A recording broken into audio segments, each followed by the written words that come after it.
Rob Skinner, and this is the Rob Skinner podcast. Have you ever noticed that some people seem to get stronger spiritually as they get older, while others just slowly drift into discouragement, caution, and fear?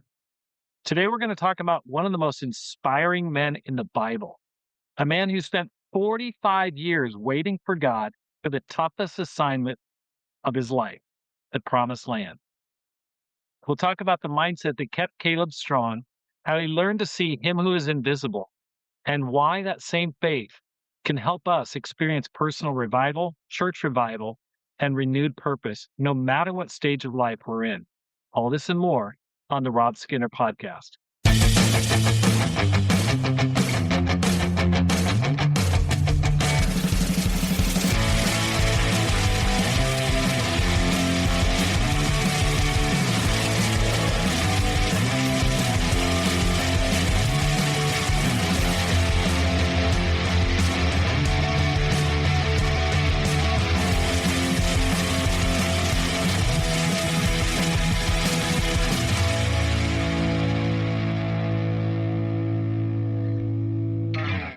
Welcome back to the Rob Skinner podcast. My goal is to inspire you to live a no regrets life, make this life count, and multiply disciples, leaders, and churches.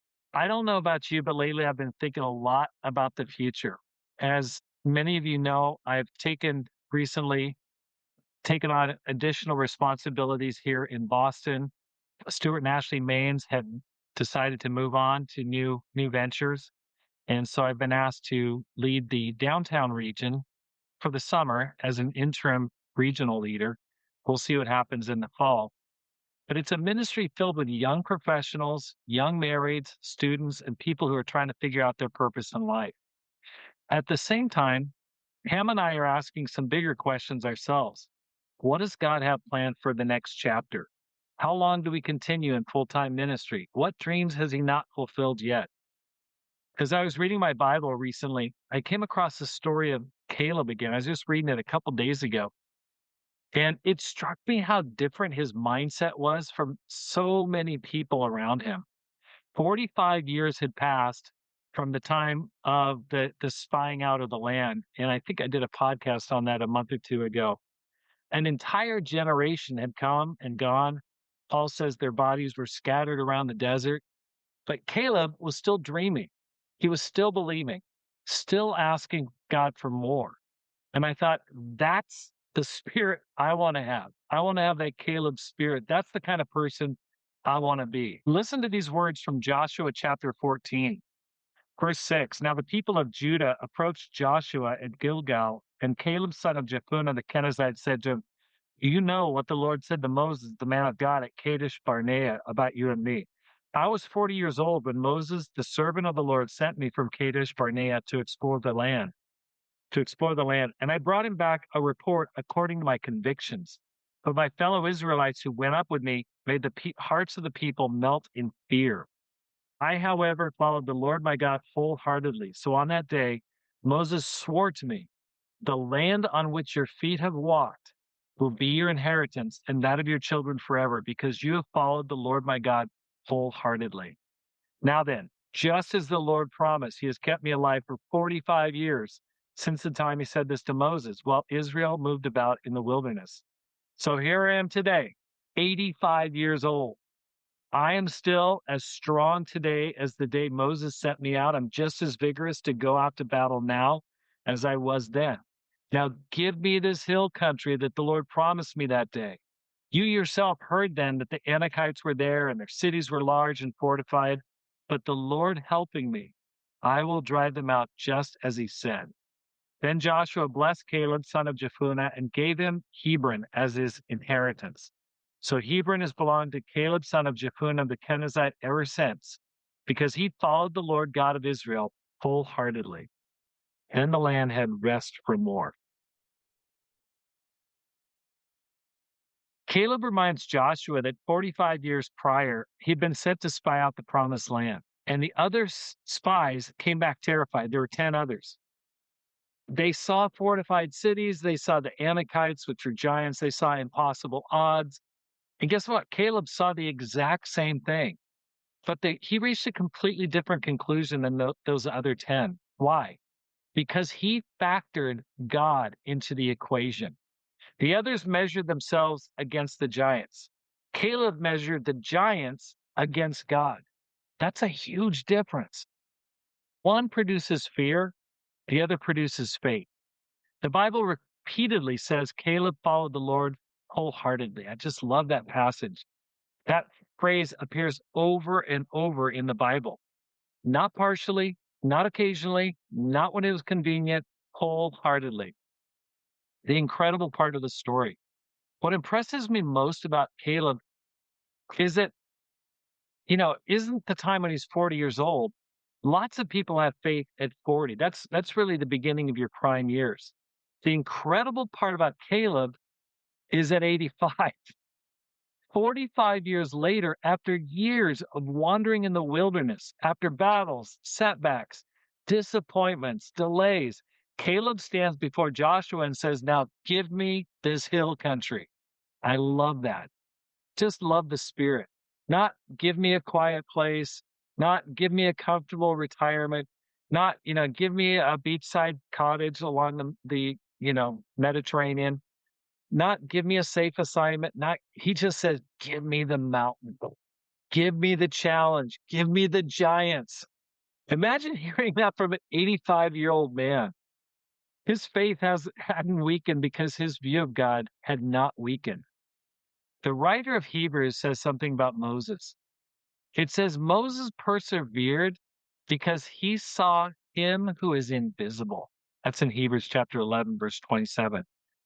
I think the same thing could be said about Caleb. Caleb had developed the ability, the skill to see beyond circumstances, to see beyond what he could see with his own eyes, beyond obstacles, beyond age, and beyond limitations. He saw God. And because he saw God, he believed differently. Most people evaluate life like this: me plus problem equals impossible. Caleb evaluated life totally differently. Me plus God plus problem equals opportunity. That's a completely different way to live our lives. The presence of God in your life changes everything. So, what are you believing God for? Let me ask you some questions. Do you believe people around you can still become Christians? At your work, at your home, in your neighborhood? Do you believe that wandering disciples, people who are struggling, can come back to God? Maybe you've got children who are drifting away. Do you believe they can change? I do. I absolutely do. I know it can happen. It happened in my life. Do you believe your church can experience revival? Do you believe God can use you in ways you never imagined?